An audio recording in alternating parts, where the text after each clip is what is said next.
Hi friends, ಮಟನಲ್ಲಿ ಎಷ್ಟೋ ರೆಸಿಪೀಸ್ನ try ಮಾಡಿರ್ತೀರ, ಆದರೆ Maharashtrian famous ಕಾಲ ಮಟನ್ನ ಟ್ರೈ ಮಾಡಿದ್ದೀರಾ? ಹಾಗಾದರೆ ಬನ್ನಿ ಈ ವಿಡಿಯೋದಲ್ಲಿ ಕಾಲ ಮಟನ್ ಹೇಗೆ ಮಾಡೋದು ಅಂತ ನೋಡೋಣ. ವಿಡಿಯೋನ ಸ್ಕಿಪ್ ಮಾಡ್ದಿರಾ ಕೊನೆವರೆಗೂ ನೋಡಿ. ವೆಲ್ಕಮ್ ಟು ಆದ್ಯಾಸ್ ಹೋಮ್ ಕುಕಿಂಗ್. ಸೊ ನಾವು ಕಾಲ ಮಟನ್ಗೆ ಫಸ್ಟ್ ನಾವಿಲ್ಲೊಂದು ಗ್ರೀನ್ ಮಸಾಲೆನ ರೆಡಿ ಮಾಡ್ಕೋಬೇಕು. ಅದಕ್ಕೋಸ್ಕರ ನಾನಿಲ್ಲಿ ಒಂದು ಅರ್ಧ ಹಿಡಿಯಷ್ಟು ಕೊತ್ತಂಬರಿ ಮತ್ತು ಒಂದು ಅರ್ಧ ಹಿಡಿಯಷ್ಟು ಪುದೀನ ಸೊಪ್ಪನ್ನ ಹಾಕೋತಾ ಇದ್ದೀನಿ. ಮತ್ತು ರುಚಿಗೆ ಬೇಕಾಗಿರೋಷ್ಟು ಒಂದು 4-5 ಹಸಿಮೆಣಸಿನ್ಕಾಯಿನ ಹಾಕೋತಾ ಇದ್ದೀನಿ. ಹಾಗೆ ಒಂದು ಗಡ್ಡೆ ಬೆಳ್ಳುಳ್ಳಿ, ಹಾಗೆ ಒಂದು ಸ್ವಲ್ಪ ಶುಂಠಿನ ಹಾಕೋತಾ ಇದ್ದೀನಿ. ಹಾಗೆ ಒಂದು ಸಣ್ಣ ಈರುಳ್ಳಿನ ಈ ರೀತಿ ಕಟ್ ಮಾಡಿ ಹಾಕೋತಾ ಇದ್ದೀನಿ. ನೆಕ್ಸ್ಟ್ ಇದಕ್ಕೆ ಒಂದು ಸ್ವಲ್ಪ ನೀರನ್ನು ಸೇರಿಸ್ಕೊಂಡು ಇದನ್ನು ನೈಸಾಗಿ ಪೇಸ್ಟ್ ಮಾಡ್ಕೋಬೇಕು.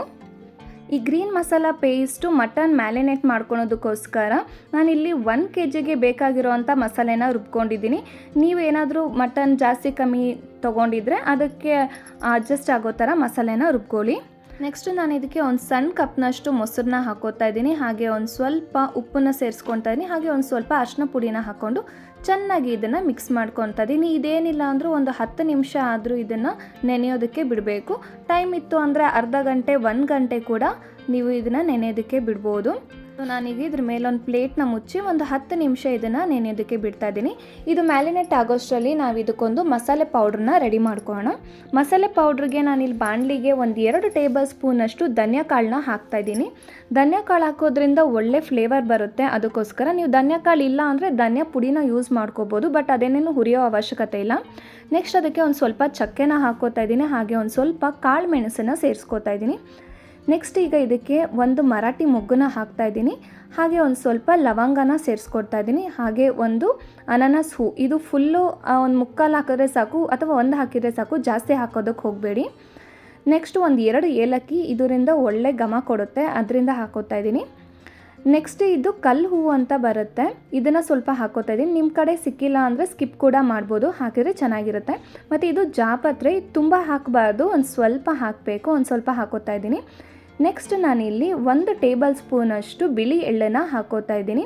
ಬಿಳಿ ಎಳ್ಳನ್ನು ಸೇರಿಸ್ಕೊಂಡು ಒಂದು ಸ್ವಲ್ಪ ಇದನ್ನು ಸಣ್ಣ ಉರಿಯಲ್ಲೇ ಒಂದು 2 ನಿಮಿಷ ಇದನ್ನು ಫ್ರೈ ಮಾಡ್ಕೊತಾ ಬನ್ನಿ.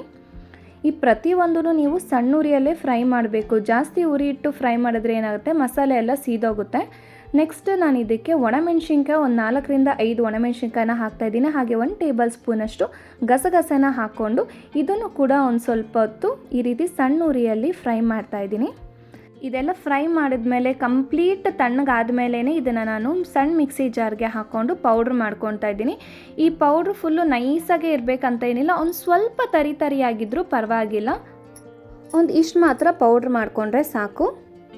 ಸೊ ಈಗ ಪೌಡ್ರ್ ರೆಡಿ ಆಗಿದೆ. ಈಗ ನಾವು ಮಟನ್ನ ಬೇಯೋದಕ್ಕೆ ಇಡೋಣ. ಮಟನ್ ಬೇಯಿಸ್ಕೊಳೋದಕ್ಕೆ ನಾನು ಇಲ್ಲಿ ಕುಕ್ಕರ್ಗೆ ಒಂದು ಸ್ವಲ್ಪ ಎಣ್ಣೆನ ಹಾಕ್ಕೊಂಡು ಒಂದು ಸಣ್ಣ ಈರುಳ್ಳಿನ ಈ ರೀತಿ ಸಣ್ಣದಾಗಿ ಕಟ್ ಮಾಡಿ ಹಾಕೋತಾ ಇದ್ದೀನಿ. ಈರುಳ್ಳಿ ಎಲ್ಲ ಒಂದು ಸ್ವಲ್ಪ ಫ್ರೈ ಆದಮೇಲೆ ನಾವು ಮ್ಯಾರಿನೇಟ್ ಮಾಡಿಟ್ಟಿದ್ವಲ್ಲ ಆ ಮಟನ್ನ ಇದಕ್ಕೆ ಸೇರಿಸ್ಕೊತಾ ಇದ್ದೀನಿ.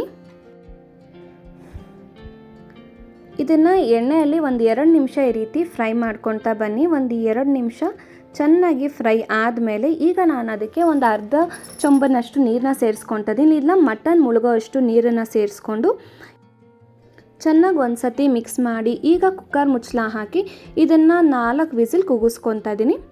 ಸೊ ಮಟನ್ ಏನಾದರೂ ತುಂಬ ಬಲ್ತಿರೋದಿತ್ತು ಅಂದರೆ ನೀವು ಇನ್ನೊಂದು 2-3 ವಿಸಿಲ್ ಎಕ್ಸ್ಟ್ರಾ ಕೂಗಿಸ್ಕೋಬೋದು. ಮಟನ್ ಬೇಯೋಷ್ಟರಲ್ಲಿ ನಾವು ಇದಕ್ಕೆ ಇನ್ನೊಂದು ಮಸಾಲೆನ ರೆಡಿ ಮಾಡ್ಕೊಳ್ಳೋಣ. ಆ್ಯಕ್ಚುಲಿ ಈ ಮಸಾಲೆ ತುಂಬಾ ಇಂಪಾರ್ಟೆಂಟು. ಈ ಮಸಾಲೆಯಿಂದನೇ ನಮ್ಮ ಕಾಲ ಮಟನ್ಗೆ ಒಳ್ಳೆ ಕಲರ್, ಫ್ರೇಗ್ರೆನ್ಸ್ ಮತ್ತು ಟೇಸ್ಟ್ ಅನ್ನೋದು ಸಿಗುತ್ತೆ. ಅದಕ್ಕೆ ನಾನು ಇಲ್ಲೊಂದು ಸಣ್ಣ ಈರುಳ್ಳಿ ಮತ್ತು ಒಂದು 4-5 ಹಸಿಮೆಣ್ಸಿನ್ಕಾಯಿನ ಈ ರೀತಿ ಸ್ಟವ್ ಮೇಲಿಟ್ಟು ಚೆನ್ನಾಗಿ ಸುಟ್ಕೊತಾ ಇದ್ದೀನಿ. ಎಲ್ಲ ಕಡೆಯಿಂದನೂ ಚೆನ್ನಾಗಿ ಇದನ್ನು ಸುಟ್ಕೊಳ್ಳಿ. ನೆಕ್ಸ್ಟ್ ಈರುಳ್ಳಿ ಹಸಿಮೆಣ್ಸಿನ್ಕಾಯಿ ಎಲ್ಲ ಸುಟ್ಟ ಮೇಲೆ ನಾನಿಲ್ಲಿ ಒಂದು ಒಣ ಕೊಬ್ಬರಿ ಬಟ್ಲನ್ನ ಚೆನ್ನಾಗಿ ಸುಟ್ಕೋತಾ ಇದ್ದೀನಿ. ಇದೇನು ತುಂಬ ದೊಡ್ಡದಿಲ್ಲ, ಸಣ್ಣ ಒಣ ಕೊಬ್ಬರಿ ಬಟ್ಲನ್ನೇ ಚೆನ್ನಾಗಿ ಕಪ್ಪಾಗೋವರೆಗೂ ಸುಟ್ಕೊತಾ ಬನ್ನಿ. ನೆಕ್ಸ್ಟ್ ಇದನ್ನು ಈ ರೀತಿ ಸಣ್ಣದಾಗಿ ಕಟ್ ಮಾಡಿ ಮಿಕ್ಸಿ ಜಾರ್ಗೆ ಹಾಕೋತಾ ಇದ್ದೀನಿ. ನೀವು ಅನ್ಕೊಬೋದು ಇಷ್ಟು ಕಪ್ಪಾಗಿ ಸುಟ್ಕೊಂಡ್ರೆ ಎಲ್ಲಾದರೂ ಗ್ರೇವಿ ಸೀದಿರೋ ಟೇಸ್ಟ್ ಬರುತ್ತಾ ಅಂತ. ಖಂಡಿತವಾಗ್ಲೂ ಇಲ್ಲ, ಇದೇ ಈ ಗ್ರೇವಿಯ ಸ್ಪೆಷಾಲಿಟಿ. ಸೊ ಖಂಡಿತವಾಗ್ಲೂ ನೀವು ಒಂದು ಸತಿ ಟ್ರೈ ಮಾಡಲೇಬೇಕು. ಕೆಲವೊಬ್ರು ಏನು ಮಾಡ್ತಾರೆ ಅಂದರೆ ಡೈರೆಕ್ಟ್ ಒಲೆಗೇ ಕೊಬ್ಬರಿ ಚಿಪ್ಪನ್ನೆಲ್ಲ ಹಾಕಿ ಚೆನ್ನಾಗಿ ಸುಟ್ಕೊತಾರೆ. ಬಟ್ ನಾವಿಲ್ಲಿ ಸ್ಟವ್ ಮೇಲೇ ಇಟ್ಟು ಈ ಕೊಬ್ಬರಿ ಮತ್ತು ಈರುಳ್ಳಿ ಹಸಿಮೆಣ್ಸಿನ್ಕಾಯಿನೆಲ್ಲನೂ ಸುಟ್ಕೊತಾ ಇದ್ದೀವಿ. ನೆಕ್ಸ್ಟು ನಾನಿಲ್ಲಿ ಮಿಕ್ಸಿ ಜಾರ್ಗೆ ನಾವು ಸುಟ್ಟಿದ್ವಲ್ಲ ಆ ಈರುಳ್ಳಿ ಮತ್ತು ಹಸಿಮೆಣ್ಸಿನ್ಕಾಯಿನ ಕೂಡ ಇದಕ್ಕೆ ಸೇರಿಸ್ಕೊತಾ ಇದ್ದೀನಿ. ಇದನ್ನೆಲ್ಲನೂ ಕಂಪ್ಲೀಟಾಗಿ ತಣ್ಣಗಾದ ಮೇಲೆ ನೀವು ಹಾಕೋಬೇಕು. ಬಿಸಿ ಬಿಸಿ ಇರಬೇಕಾದ್ರೆ ಮಿಕ್ಸಿ ಜಾರ್ಗೆ ಹಾಕೋದಕ್ಕೆ ಹೋಗಬೇಡಿ. ಇದನ್ನೆಲ್ಲ ನೀರು ಹಾಕ್ದಿರ ಮೊದಲು ತರಿಯಾಗಿ ಗ್ರೈಂಡ್ ಮಾಡ್ಕೊಳ್ಳಿ. ಮೊದಲೇ ನೀರು ಹಾಕಿದ್ರೆ ಕೊಬ್ಬರಿ ಸರಿಯಾಗಿ ನುಣ್ಣಗಾಗೋದಿಲ್ಲ, ಅದಕ್ಕೋಸ್ಕರ ಒಂದು ಸ್ವಲ್ಪ ತರಿಯಾಗಿ ರುಬ್ಬಿದ ಮೇಲೆ ಈಗ ನಾನು ಅದಕ್ಕೆ ಒಂದು ಸ್ವಲ್ಪ ನೀರನ್ನು ಸೇರಿಸ್ಕೊಂಡು ಈಗ ಅದನ್ನು ನೈಸಾಗಿ ರುಬ್ಕೋತಾ ಇದ್ದೀನಿ.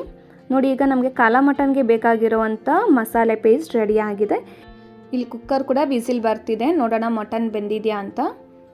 ನೋಡಿ, ಈಗ ಮಟನ್ ಕೂಡ ಚೆನ್ನಾಗಿ ಬೆಂದಿದೆ. ಈಗ ನಾವು ಈ ರೆಸಿಪಿಯ ಲಾಸ್ಟ್ ಕೊನೆ ಹಂತಕ್ಕೆ ಬಂದಿದ್ದೀವಿ.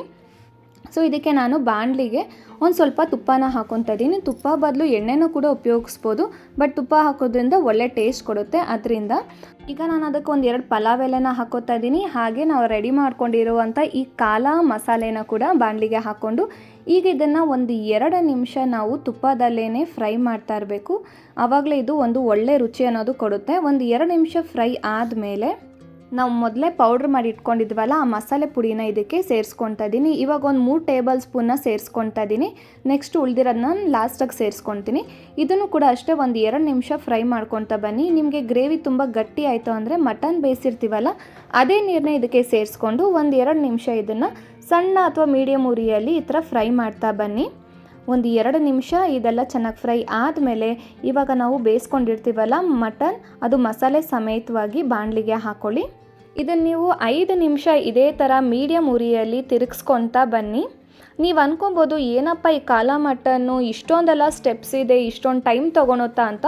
ಬಟ್ ಖಂಡಿತವಾಗ್ಲೂ ಇದರ ಟೇಸ್ಟು ಎಷ್ಟು ಯೂನಿಕ್ ಆಗಿರುತ್ತೆ ಅಂದರೆ ಅಷ್ಟು ಚೆನ್ನಾಗಿರುತ್ತೆ. ನೀವು ಒಂದು ಸತಿ ಟ್ರೈ ಮಾಡಲೇಬೇಕು. ಆವಾಗ ನಿಮಗೆ ಗೊತ್ತಾಗುತ್ತೆ ಯಾಕೆ ಇದಕ್ಕೆ ಇಷ್ಟೊಂದೆಲ್ಲ ಸ್ಟೆಪ್ಸ್ ಇದೆ ಅಂತ. ಸೊ ಇದನ್ನು ಈ ರೀತಿ ಒಂದು ಚೆನ್ನಾಗಿ ಬೇಯಿಸ್ಕೊಂಡ್ಮೇಲೆ ನಾನು ಉಳಿದಿತ್ತಲ್ಲ ಮಸಾಲೆ ಪುಡಿನ ಇದಕ್ಕೆ ನಾನು ಸೇರಿಸ್ಕೊತಾ ಇದ್ದೀನಿ.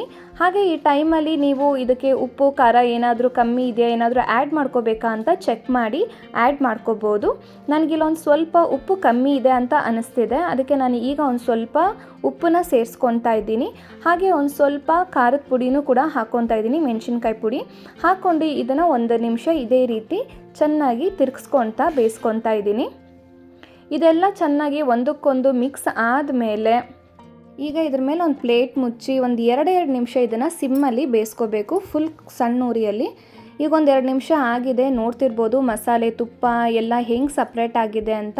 ಸೊ ಇದರ ಅರ್ಥ ಚೆನ್ನಾಗಿ ಮಸಾಲೆ ಬೆಂದಿದೆ ಅಂತ. ಕೊನೆಯದಾಗಿ ಒಂದು ಸ್ವಲ್ಪ ಕೊತ್ತಂಬರಿ ಸೊಪ್ಪನ್ನ ಉದುರಿಸ್ಕೊಂಡು ಈ ರೀತಿ ಚೆನ್ನಾಗಿ ಮಿಕ್ಸ್ ಮಾಡಿಕೊಂಡ್ರೆ ಟೇಸ್ಟಿ ಆದಂಥ ಮಹಾರಾಷ್ಟ್ರೀಯನ್ ಫೇಮಸ್ ಕಾಲಾ ಮಟನ್ ರೆಸಿಪಿ ರೆಡಿಯಾಗಿದೆ ಫ್ರೆಂಡ್ಸ್. ನೀವು ಮನೆಯಲ್ಲಿ ಟ್ರೈ ಮಾಡಿ ಹೇಗಿತ್ತು ಅಂತ ನನಗೆ ಕಮೆಂಟಲ್ಲಿ ತಿಳಿಸಿ.